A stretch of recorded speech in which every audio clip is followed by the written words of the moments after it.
Doing our bit.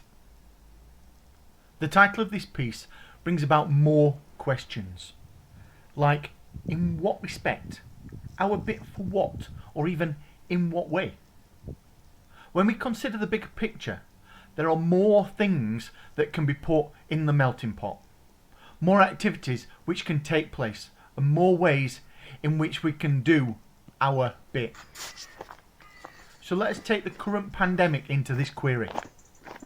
There are many things that the powers that be tell us not to be doing in order to stop the virus, yet few things advised in order for us to get through the restrictions put in place.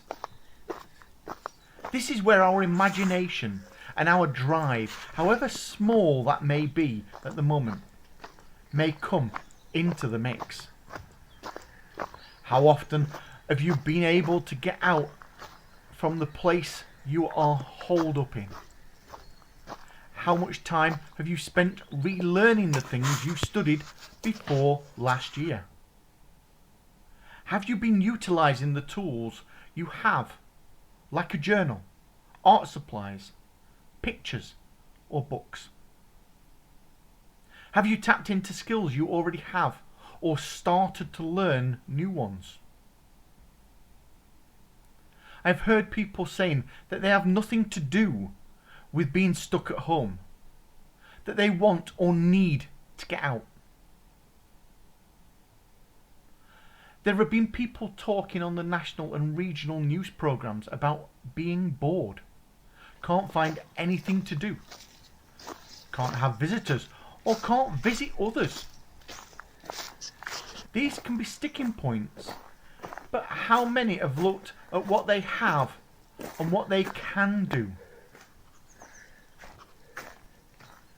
There are plenty of things to do that don't involve going outside and potentially catching then spreading the current restrictor of the moment. I say current because this could also help with the next one or the one after that. This one just happens to be COVID-19.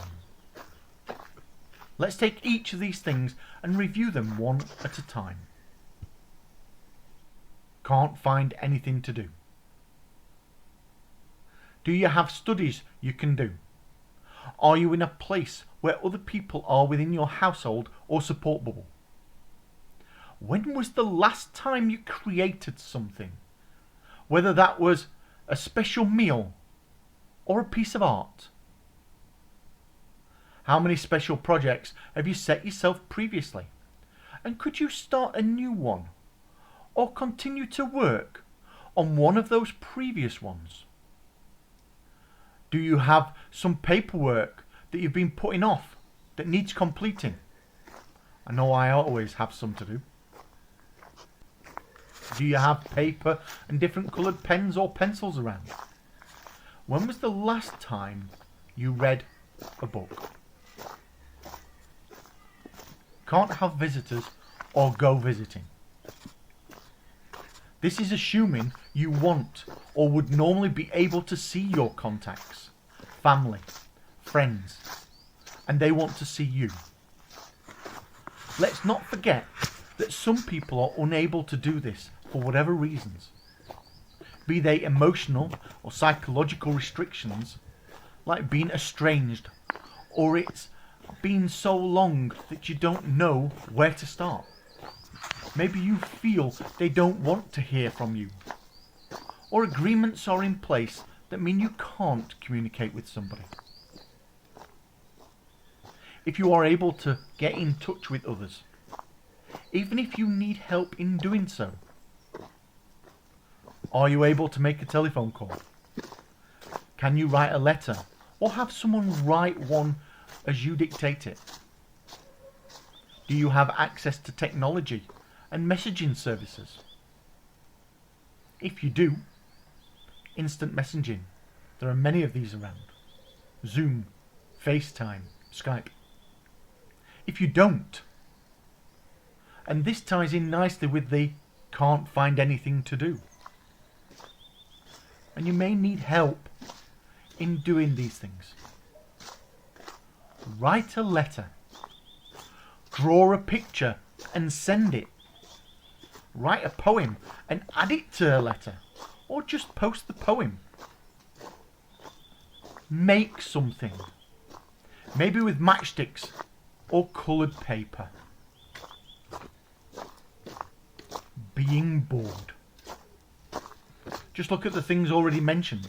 These could, if you have a mind to do them, remove some of that boredom. There is a potential within all of us to believe we can't find anything to do, but even more potential for us to find something to do, even if that is just watching news or soaps on the television. Maybe you have access to a wide range of films you can watch, which would fill your time. This is the crux of the thing. Being able to fill our time creatively. This will stop boredom and will show that you can achieve something that gives meaning to your day. Even when you have very little in terms of resources, there are activities which can take place to enable you to realise success in something you do. This is where being pagan becomes a thing. We never stop learning, whatever your traditional path. Hello. There are many things that you can learn and many resources for us to tap into. Be these friends and colleagues whom have knowledge, or paperwork and books that we already have.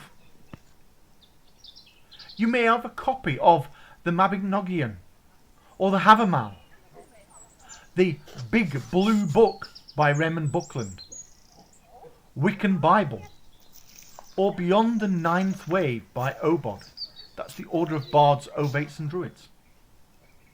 You may have books on Wicca, witchcraft, asatru or heathenry. Books aimed squarely at being a druid or learning about the ancient civilizations of Rome, Greece, Egypt or the Celts. Learning about their cultures and their connections to the gods, be they male, female, animal or a location like a volcano. These books and booklets can and should be read over and over again. With each reading, you may find a connection with your life and situation, giving you inspiration for something to do with your time and the days ahead. I've mentioned previously about writing a ritual or filling in your journals. I've directed you to look within in order to look without. We may be stuck inside, but it only takes a thought to be outside, in your mind's eye, whether through meditation or a piece of music. Classical music can give some sense of being outside, like Vivaldi's Four Seasons or Beethoven's Sixth Symphony, Pastoral.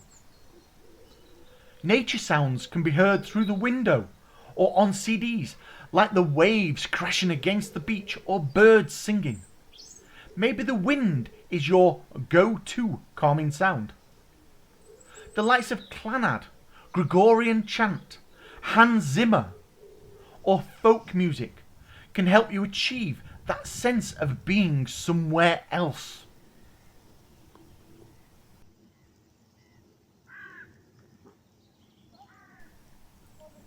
No matter what restrictions are placed upon you, they are never more restricting than the ones you put on yourself. If you feel that you can't do anything, look around. Do you see the altar, goddess statue or spell books? Do you see your pictures or think about working your magic? Having the drive to do something can be as simple as making a cup of tea or coffee. It's a start. It's a beginning. And it's a step in the right direction. You have taken that first step to do something more. more than you have been doing, more rewarding, more connected. These things can help us with doing our bit. Yes, you may want to go to the Grove, the Coven, the Great Hall.